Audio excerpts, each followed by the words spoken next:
ફરીથી તમારું સ્વાગત છે કે અમારા નવા વિડીયોમાં. આજે આપણે આવી ગયા ચાંદલિયા ધામ, થાનગઢની બાજુમાં ચાંદલિયા મંદિર છે અને અહીંયા શિવ પુરાણનું શિવ કથાનું આયોજન કરવામાં આવ્યું છે. તમે સામે જોઈ રહ્યા છો એ મોટો ડોમ છે શિવ કથા મંડપ. બહુ સુંદર આયોજન કરવામાં આવ્યું છે. સામે બધે ભોજનની વ્યવસ્થા છે. પહેલાં આપણે હાલો દર્શન કરી આવી ચાંદલિયા દાદાને, પછી તમને મુલાકાત કરો બધી.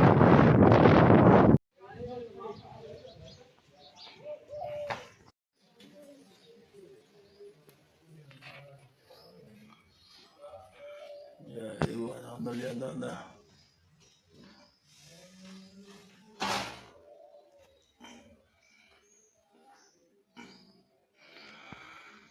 અંદર નીચે મંદિર છે.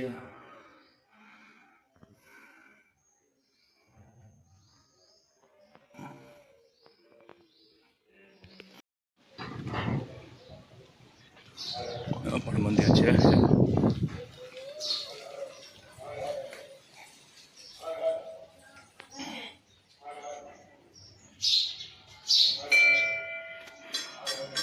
અને સુંદર મજાનું આયોજન કરવામાં આવ્યું છે. ચાલો આગળ નીચે દેખાડું તમને.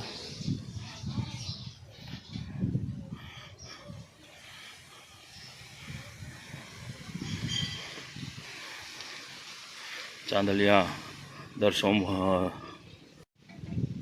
ચાંદલિયા દાદાના મંદિરે શ્રાવણ મહિનાના પહેલાં સોમવારે મેળો ભરાતો હોય છે અને અહીંયા બધે ચાનો પ્રસાદ હોય છે. ચા બનાવવામાં આવે છે અને અહીંયા બધા જ વડીલો બેસી અને ડાયરો જામે છે. અહીંયા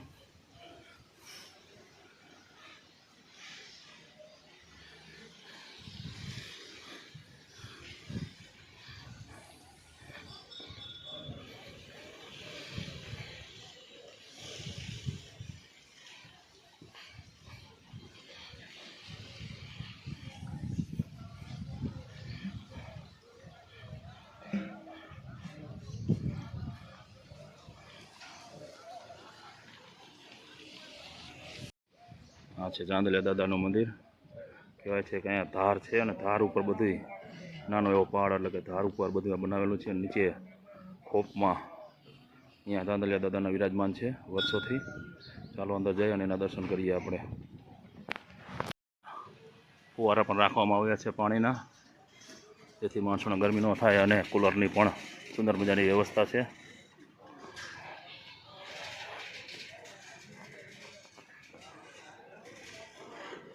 શિવ મહાપુરાણ યાજ્ઞનું ચાંદલિયા દાદા મંદિર ખાતે આયોજન કરવામાં આવેલું છે.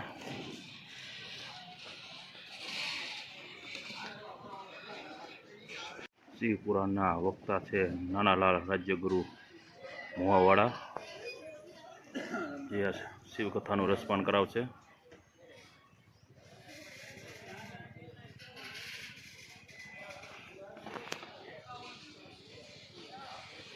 આ છે અહીંનો રસોડા વિભાગ. એવા ચૂલા બનાવવામાં આવ્યા છે.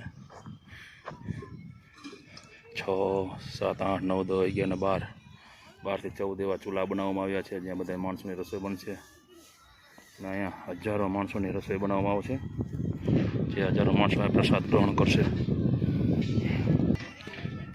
અત્યારે લાઈવ ગરમા ગરમ ગુંદી બની રહી છે.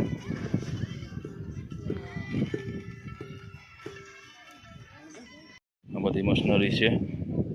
લોટ બાંધવાનું મશીન, સામે ગાંઠિયા પાડવાનું મશીન, અને સ્ટીમ ઢોકળાના 2 મશીન છે. અને ગરમા ગરમ લાઈવ રોટલી બની રહી છે.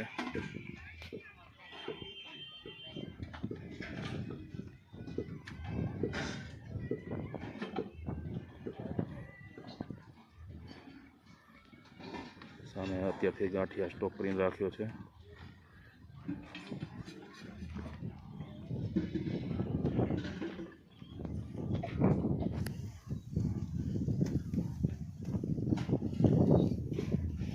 વિભાગ છે.